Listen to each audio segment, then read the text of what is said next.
O seu primeiro trabalho, qual foi do quê? Eu trabalhava numa máquina de cortar fios para instalação de carro. Mas tinha brasileiro pra te ensinar o trampo ou tinha que ser o japa mesmo? Tinha brasileiros, mas era tudo, cada um numa máquina, então não tinha como o cara ficar junto.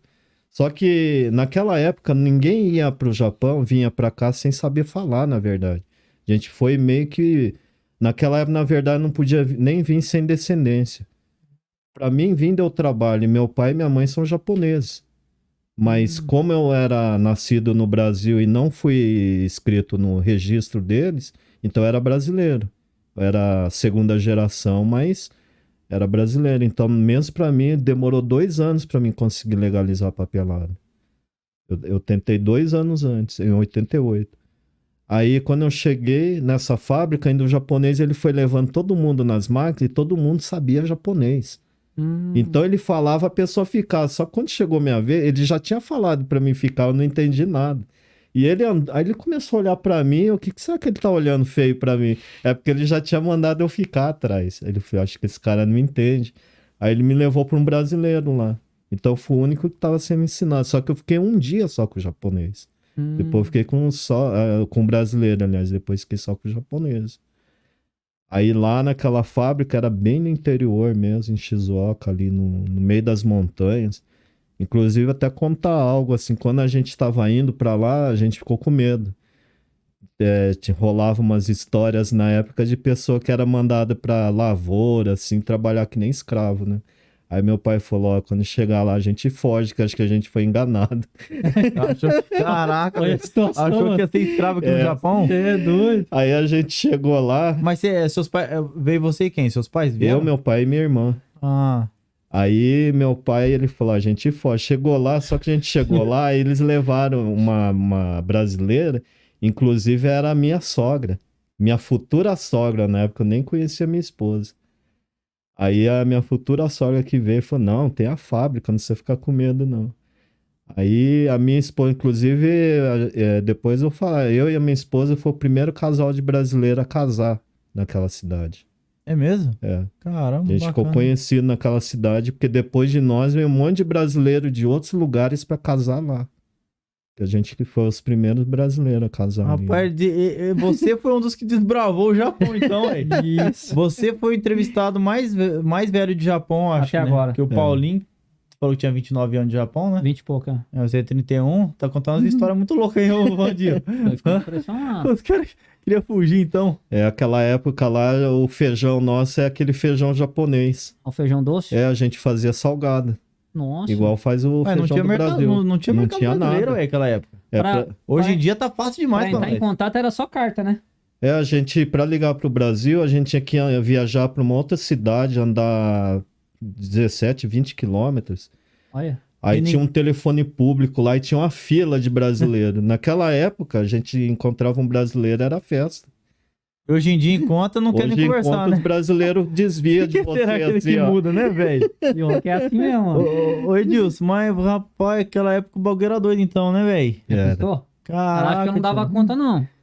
Naquela época, acho que não... Tipo assim, tirar carta de habilitação. Não, é isso que eu ia falar. Naquela época ninguém tinha carro não, era só na bicicleta, né? Pior que não.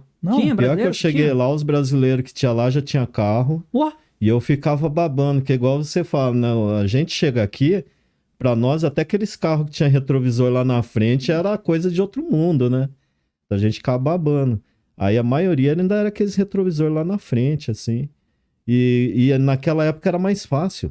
Pra tirar carta? Eu mesmo pra tirar a carta, a gente só ia lá na delegacia, lá no Casa Central, né? Aí fazia um exame de vista e acabou. Não fazia teste nenhum. Rapaz, é por isso que eu tô achando que ficou rigoroso o trem, porque deve ter tido acidente pra danar nessa mão ao contrário. Imagina, meu querido. Mão ao contrário, você chegando do Brasil, chega aqui só transfere, não faz aula, não faz nada. Só exame de zóio? Por isso que ficou cacune pra todo lado agora. Deve ser por isso aí mesmo, era muito fácil antigamente, né? Era. Tanto que a primeira vez que eu peguei um carro, ainda bem que era interior. Eu andei mais de 3 km na contramão. Aí, anda. A minha esposa que falou, então, você não vai entrar na sua mão? Eu falei, eu tô na contramão, aí que a ficha caiu. Cara, Porque comigo já, que quando eu cheguei em 2006, quando eu ia sair dos lugares, eu tinha que ficar olhando na rua pra me orientar Isso. no começo.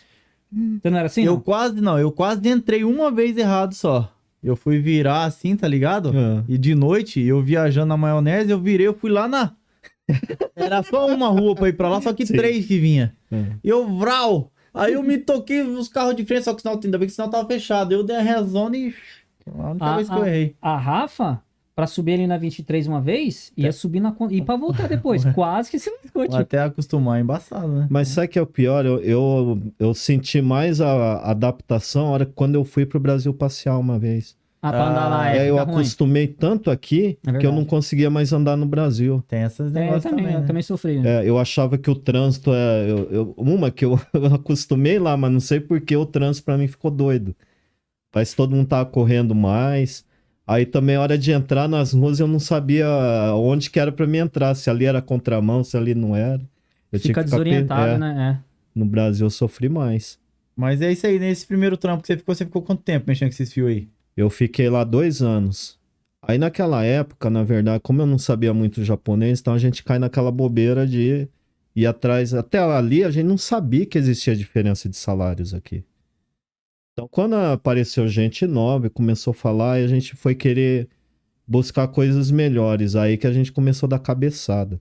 Por isso que a gente, um conselho que eu dou para as pessoas assim que estão chegando aí, Mas dava de ser a diferença de salário de japonês pra brasileiro? não, brasileiro para brasileiro. Ah, é? Começou a dar diferença com o empreiteiro dentro da mesma fábrica.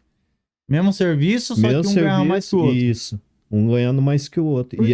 E era bastante diferença. Era tipo um ganhando 1.000, outro ganhando 1.300, Nossa, 1.400. A mesma empreiteira? Não, a empreiteira é diferente. Ah, tá. A empreiteira é Isso. diferente. Só que daí é o que acontece. A gente queria mudar, mas não pode mudar de empreiteira dentro da mesma fábrica. pode. Você tem Até que hoje. sair. É. Aí a gente caiu na loucura de trocar de serviço. Só que daí, naquela época, a gente não sabia nada e foi enganado. Foi trabalhar em lugar ganhar menos ainda, né? Nossa. Enganado pela empreiteira. Enganado pelo empreiteiro. Cara, desde aquela época, os empreiteiras já zoavam os caras. É.